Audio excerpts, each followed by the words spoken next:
Right. ఇక్కడ A:B:C మనకు 2:3:4 అని ఇచ్చిండు. అంటే A value 2, B value 3, C value 4 అని ఇచ్చిండు. So then A/B, B/C, C/A is equal to అన్నప్పుడు A వాల్యూ 2, ఇక్కడ B వాల్యూ ఏంటిది 3, అంటే A/B రాసుకున్నా.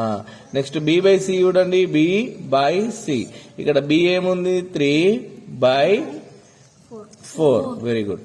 నెక్స్ట్ C వాల్యూ ఏముంది 4/2, అంటే 4/A. సో ఇక్కడ మనము ఈక్వల్ గా వచ్చేటట్టు చూసుకున్న తర్వాత కింద ఎల్సిఎం చేయాలన్న 3, 4, 2. సో ఇక్కడ 2 2 జా 2 1 జా, సో 2 3 జా 6, 6 2 జా 12. సో ఎల్సిఎం 12 వచ్చింది కాబట్టి 3 ని 12 చేయాలి, 3 4 జా 12, 4 ని 3 చేయాలి, అంటే 12 చేయాలి. సో 2 6 జా, ఏదైతే నెంబర్ వచ్చిందో ఆ నెంబర్ ని పై నెంబర్ తోటి మల్టిప్లై చేయాలి. ఓకేనా?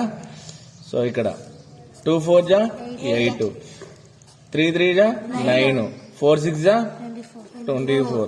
సో 8:9:24 అనేది మనకు ఆప్షన్ లో కనబడుతుంది. సో ఇక్కడ చూడండి, if A:B:C is equal to 2:3:4 then A/B B/C C/A is equal to అన్నప్పుడు ఈ విధంగా చేస్తే కనుక మనకు ఆన్సర్ ఇక్కడ D లో ఉన్నది. ఓకేనా?